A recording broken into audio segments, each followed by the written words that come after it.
सत्यं जगद्भाति शुक्तिकारजतं यथा यावन्न ज्ञायते ब्रह्म सर्वाधिष्ठानमद्वयम् तावत् सत्यं जगद्भाति शुक्तिकारजतं यथा यावन्न ज्ञायते ब्रह्म सर्वाधिष्ठानमद्वयम् तावत्. The world appears to be real as long, so long as the non-dual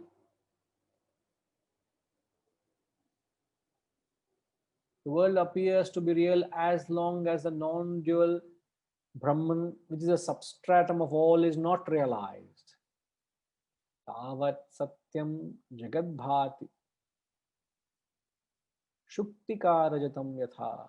Just like a silver in an oyster shell. Shuktikarajatam means silver in an oyster shell. The world appears to be real as long as the non-dual reality Brahman, which is a substratum of all, is not realized.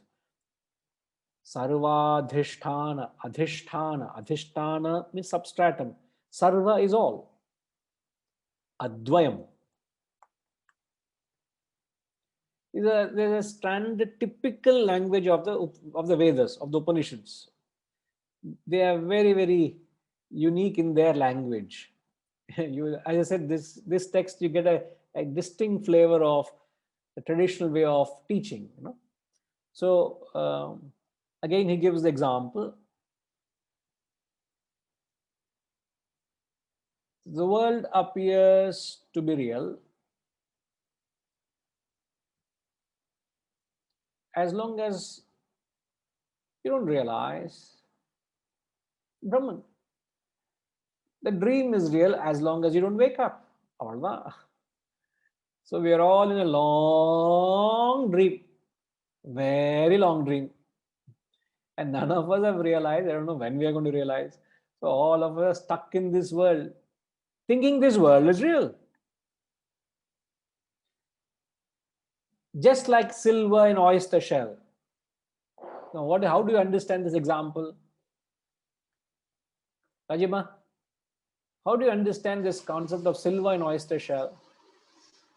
Guruji, when we see the grossness of the silver in the oyster shell, not understanding it is calcium in the shell that is shining, once we realize that it is that, the pure consciousness is the truth, non-dual reality, the Brahman. So the silver is compared to?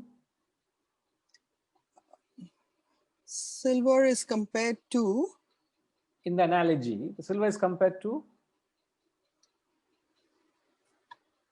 The Brahman, isn't it? The superimposition of our no. Understanding. Once that superimposition is removed, no, sorry, Guruji. No. He says, for a person, the silver appears to be real. Because he doesn't realize it's just an oyster shell. Correct. Which is not pure silver, isn't it? No. Isn't that the example? Yes, Guruji. So the illusion of silver is because, why does the illusion of silver come up? How do you interpret this example? Vijayaraghavanji.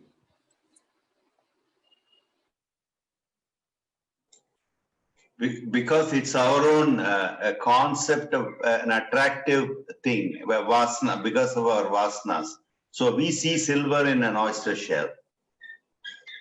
But there's no silver there, isn't it? Silver is there. It appears to be. It appears to be what we want it to be. It appears, yes. Okay, yeah. It is Yes. ignorance of the fact that it is not silver that makes you. Think When it you is. get the real knowledge, then it is no longer silver. Correct. So silver appears to be. So what is silver compared to here then? The unreal world.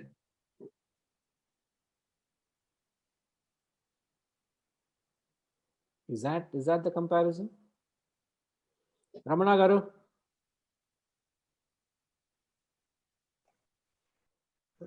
The silver is, in our analogy, silver is in a Brahman, and we are oyster shell is in a real this external world, and we are thinking that as a real. Correct. Isn't it? Are we right there? Harishji?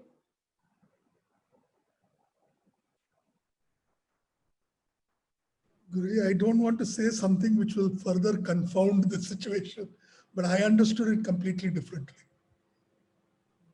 Which is?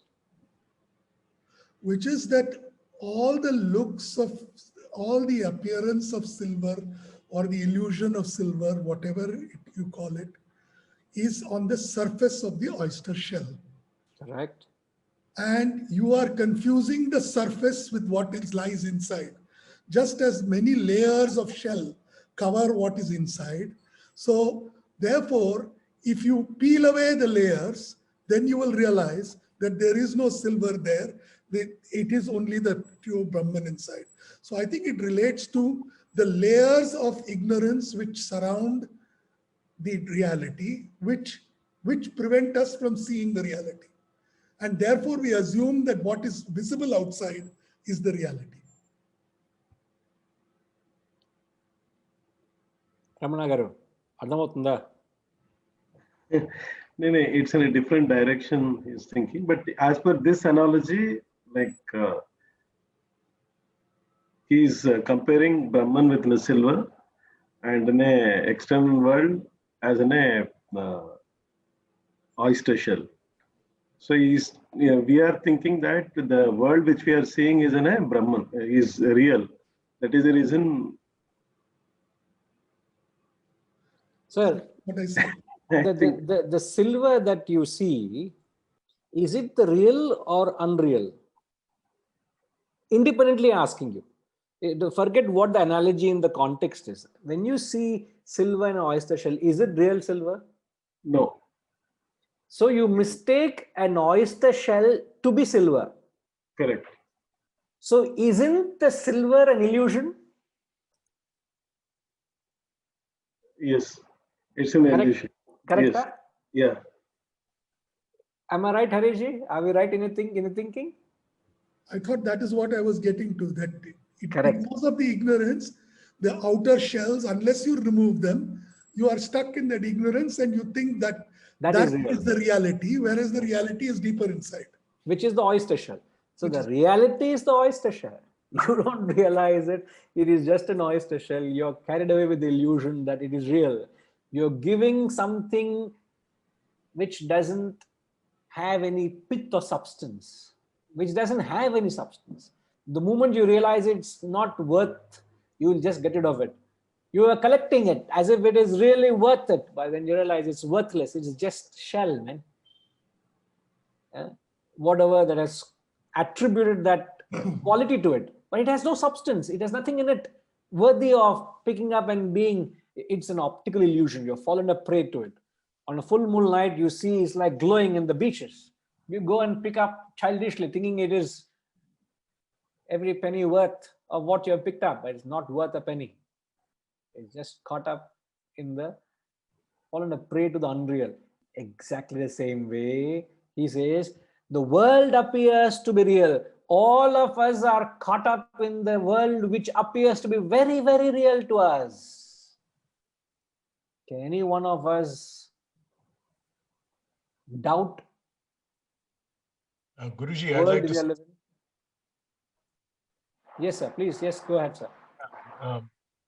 Basically, we are deluded into thinking that the apparent is the real, and that happens because instead of saying neti neti, we are saying iti iti to everything. Correct. Like this is the real, yeah. There's nothing beyond this. This is it you have been saying, isn't it? Iti, correct. This is it. Thinking we have clinched, thinking this is the real purpose of life, isn't it? You know, we may not come to a state where we reject the world as unreal, but at least we should come to a point where we understand it is not the end of all. This is not the end. When this, at least realize there's more than what I've experienced, there's more than what I've achieved, there's more than what I've fathomed, there's more to it than this. At least that perception one should have. Even if that is not there, then you are fallen a prey. You will call such a person as Badrinathji. Muda. Muda, you are very, very philosophical today. In a layman's term, what would you call them? Deluded. Deluded. Or we could also say such people are the materialistic people. They are running, that's their purpose. They're just caught up in that pursuit of, as you rightly say, Mudha Mate, where in the Bhaja Govindam he says acquisition and enjoyment, just running behind that. So there are stages to get to this understanding that you dismiss the world as unreal. Are we right, Jayama? We may not be able to dismiss the world as unreal, but at least we'll understand that this is not everything. This is not the finality. This is not the ultimatum. This is not the purpose of life. Yeah, Jayama.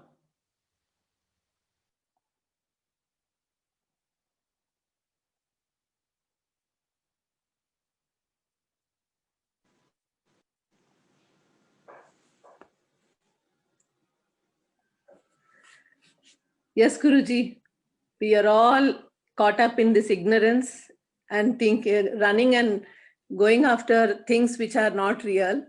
And unless we make a serious inquiry and do our manana, we will not be able to do anything to ourselves.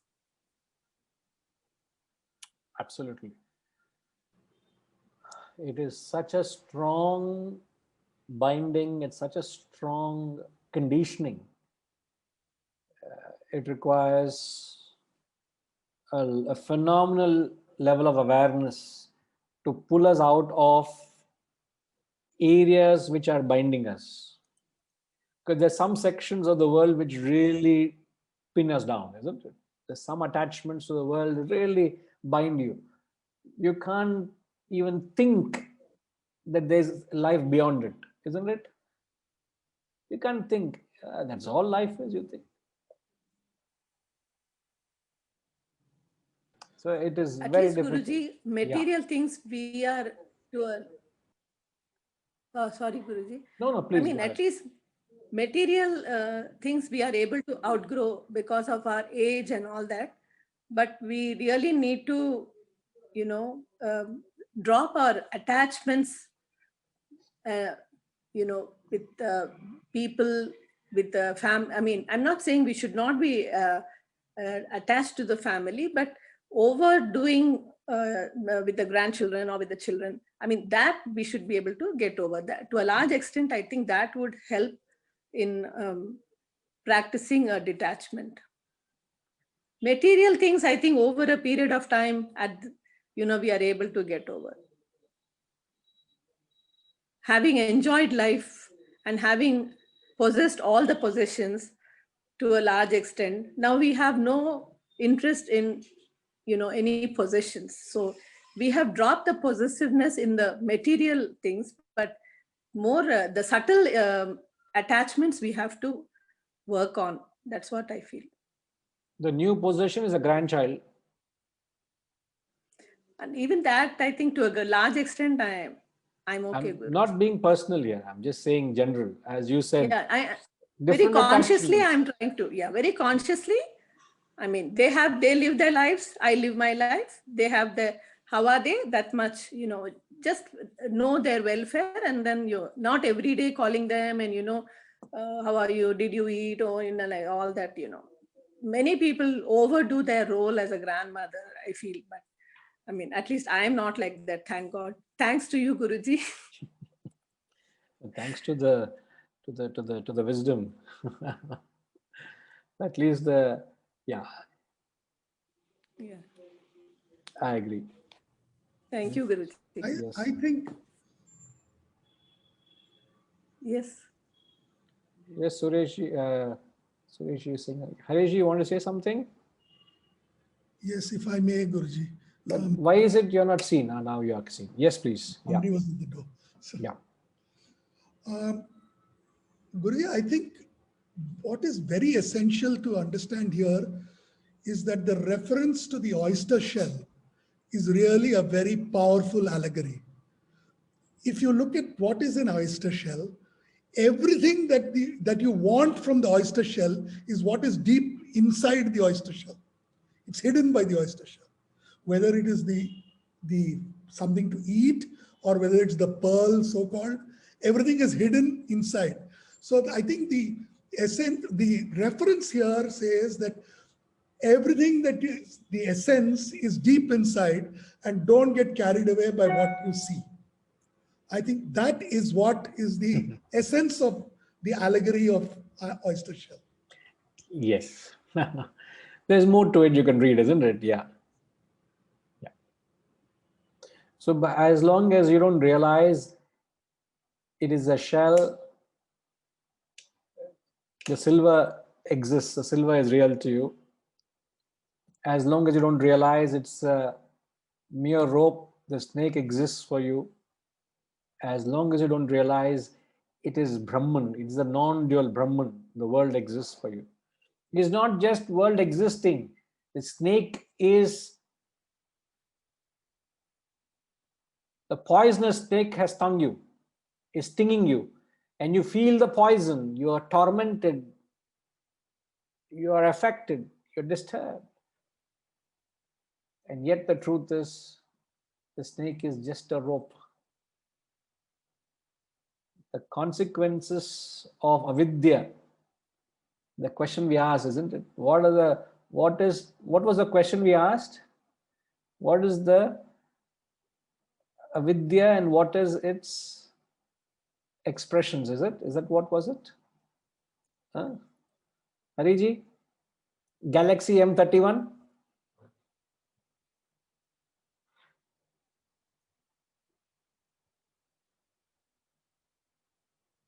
The Pudu phone, Amam. Ama. Yeah, that is what is ignorance and what is its, how does it express or consequences? So one answer is we already given. Another Avidya. Avidya. But what is the important? We said what avidya does just now. I said The non-apprehension leads to misapprehension. yeah, non-understanding leads to misunderstanding. Yeah. That is the example that was given in the oyster. Correct. Sees the snake in the rope. Yeah, that is Yes. non-apprehension to misapprehension. Yes, non-apprehension, which is seeing a snake where there's a rope. Yeah. So the ignorance creates a lot of sorrow, a lot of suffering, a lot of friction, a lot of uneasiness, isn't it? Yeah. We're affected by it. And we don't realize it. We don't realize it. We all become a victim of that ignorance and not realize it. Amazing how it works.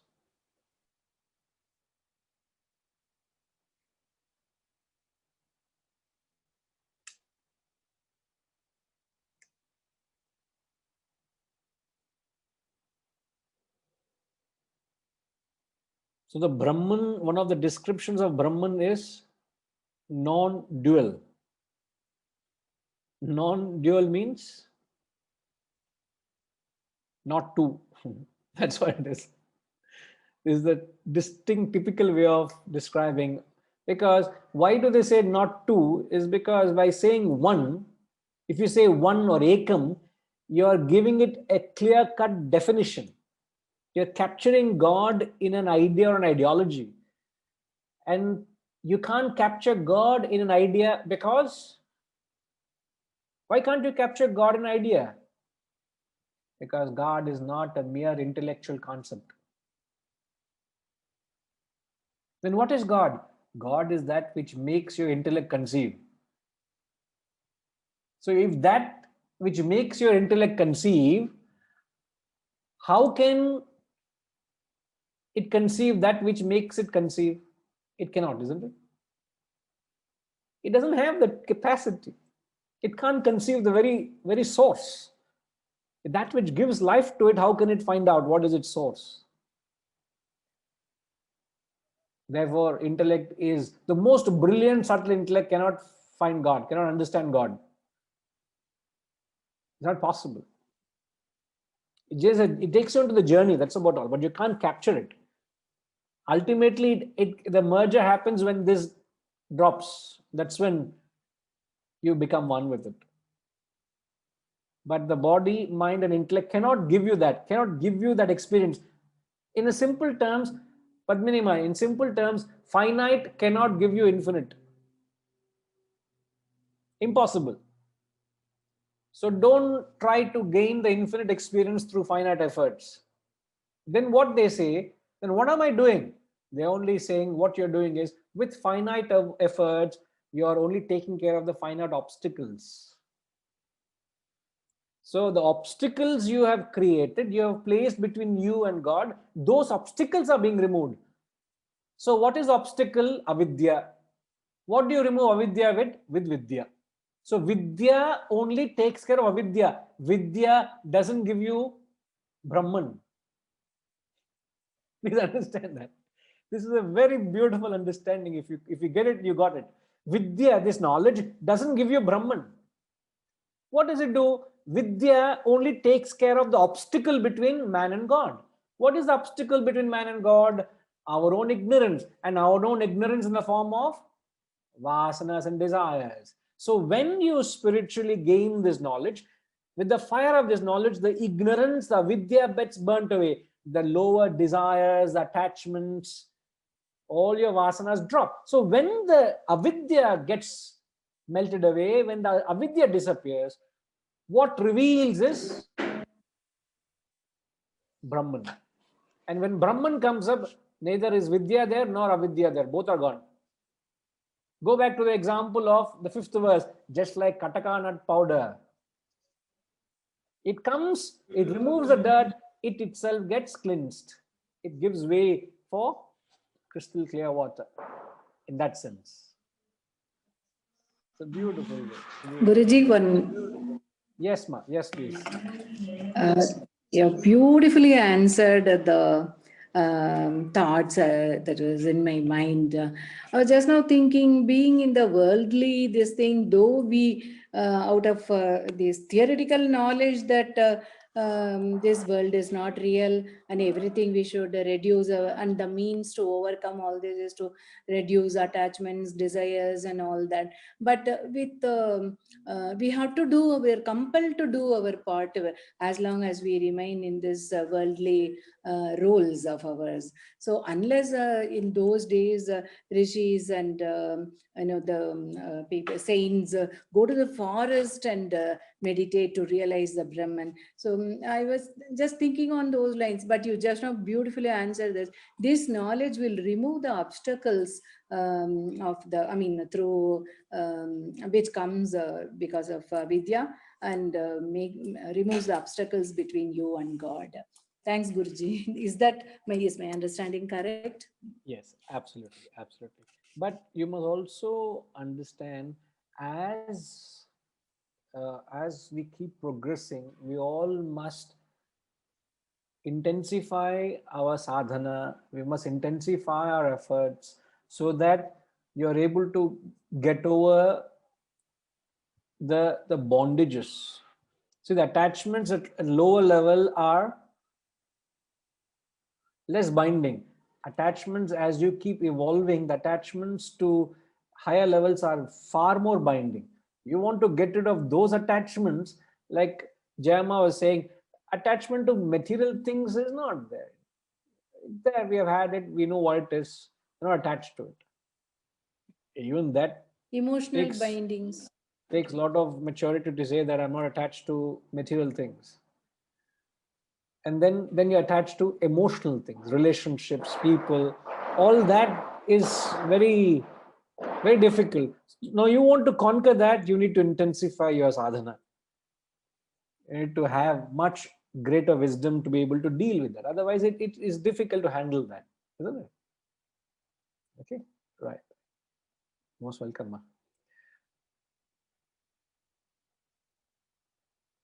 Sureshji, we don't see you, but you have said a beautiful point. The substratum refers to the supreme reality, which is what he says. The substratum of all is not realized.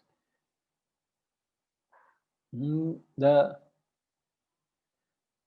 substratum is Brahman, which is not realized. And the moment you see, the illusion vanishes. There is no more illusion.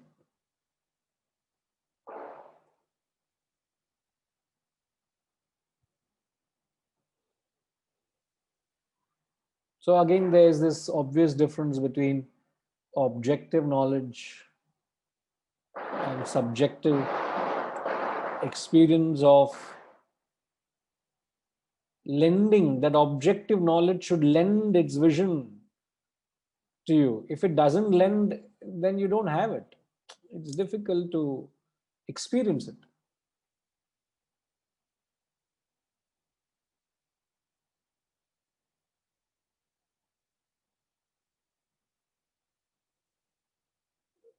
So it's not a mere theoretical enunciation. It's not mere theory we're talking about here. We're talking about the capacity to not be carried away with whatever you're doing. It can be the best thing that you've ever done in your life, or it can be the most demanding thing that you're experiencing in life. You're not carried away with it. You understand it is not real. You know, one of the very powerful definitions of reality, anything that is real should persist. If it doesn't persist, it is not real.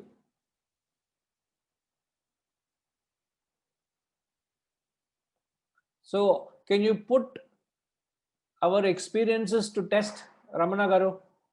Right now you are experiencing something. Is this real? Appears to be real. It is not real. Yes, but in an absolute sense, is this experience real? When I say this experience, what am I referring to? Worldly experience. No, not the worldly. I mean the waking experience. Whatever you're experiencing in the waking world, is it real? No. Again, at some point it'll become theoretical, but at least we should have these ideas so that we can. Sometimes these thoughts come and say, man, it's not worth it, man. You know, why am I giving so much importance to it? Let me drop it. It's not worth it. Sometimes it's not just because you're fed up with it, it's because you understand. I mean, many people drop something because you're fed up with it. It's not because you're fed up you give up something. It's because you understand it has nothing, not worth for you to spend your time and energy in it. Yes. So the entire, how do you say that the waking world is not real? By the definition, something doesn't persist. Yes. Fit into the definition. When I go to sleep, it vanishes. It is not existing. So when you go to sleep, the waking world doesn't exist. Now, is the dream real? No. Why is it not real? When you wake up, it is gone. When you wake up, the dream has gone. Is the deep sleep real? It's not real. Because when you wake up from deep sleep, the deep sleep is not there. Other two states are there. Then Yes. what is real? The witness, the Turiya is the, The Turiya is the real. Now, how do you say it's real by the definition? beyond that, there is nothing. No, Who is watching all this? Who is witness to all this? it is watching, witnessing. It is there in it, and it's also there beyond it. So Beyond. Turiya is there in the waking state, is there in the dream, is there in the deep sleep, is also there in the fourth state. Fourth stage. That which persists is real. Now, nothing persists except one thing. What is it that persists in all your experiences? Is Turiya. It is in all the states. How are you announcing that state unknown to you? If you say I woke up, I have slept it, I this thing. So if I say I, there is something beyond all this. So there is that I, you would say, I am the waker, I am the dreamer, I am the deep sleeper, I am listening, I am talking, I am enjoying, I am Indian, I am a human, I am this, I am that. So all that you're qualifying, that which is being qualified is changing, isn't it? Yes. But the independent factor, the I remains throughout our experience. Yeah, I is constant in everywhere. Yes, and that is what we are. And yet, can you imagine all the time I'm using I, and yet we don't realize it? What is It I? is so close, it's so dear to us, it's so much there right within with every breath, every word, every pulse, it's there, yet I don't realize it. Why? Because we are carried away with either eating or sleeping or waking or talking or whining or dining. All the time we are carried away with the activity. We don't realize that there is that substratum, the I. That is what he's saying. So it's not Brahman is somewhere to be able to relate to that so close to every experience of ours. That's what he's saying. The moment you realize that, all that you're doing becomes immaterial to you. Whether you're eating or sleeping or waking or talking or whatever you're doing, it becomes immaterial because you realize I am the I'm substratum. different. I am the I. The moment you don't see the substratum, the I, the Brahman, the non-dual, you're caught up, the world becomes real. So somebody talks something, is so real to you. Somebody does something, so real to you. Oh my God, they get caught up. Isn't it? I think this will solve a lot of problems, Guruji. If you have the conscious of this, there is no problem at all because everything is unreal. You don't get carried away with it. Carried away. You will play by the rules. We ought to play by the rules. But you are not affected. You become a witness to it. Sorry, I want to share one it's story sort of thing. So there is one Swamiji, and he said that Brahman is everywhere, right? He is in you, he is in me, in every plant, every animal sort of thing. So one person, one disciple, he said that he truly believes, he's with that idea. And there is one elephant, wild elephant is on the streets. And he says with strong, what you call, conviction, he says that in that also there is God, in me also it is God. So what will happen? He'll go. So the other person says, don't go, it'll hurt you. So he says, no, I'll go. So the story is the person who is telling is also God, but you are not hearing. So so sometimes it is a very danger in this. Like the person who is telling, don't go, there is a God, there also is God, but he is not listening to that. So it's a catch-22, huh? Don't know whether to listen to the person who's advising or to relate to the wild elephant, how to relate to it. Yeah, you can hear that also. You can hear that we should not go. No, he said, Swami, it is very dangerous. You should not get caught up. So, No, see, that's why we said that. I know you may be saying a lighter note, but we must understand play by the rules. But this understanding of the what is real helps you to maintain a certain amount of detachment, so you don't get carried away with it. You're not swept away with it. You have a certain grounding. You're firm rooted. That is what this knowledge does. And you certainly experience it as you go on in life. Certain things which mattered to you so much, now it doesn't matter to you. You accept it. It is life. You become philosophical instantaneously. correct. Isn't it? Right. Yes. Yes. Yeah, Rajima. Guruji, here we are referring to I not as the ego, but as I as the witness.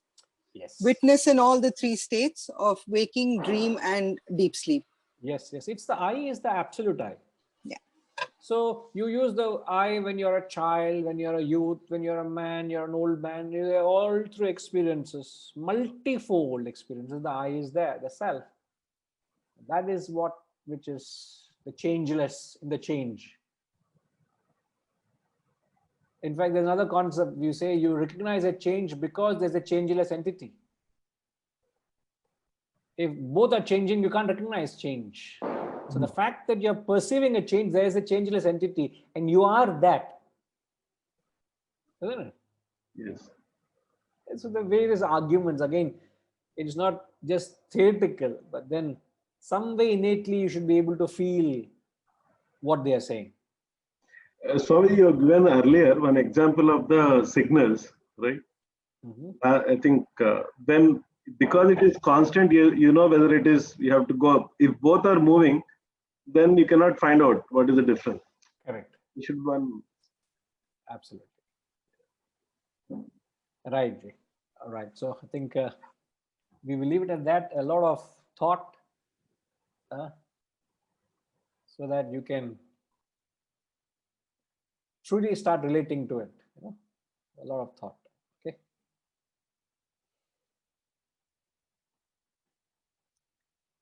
Om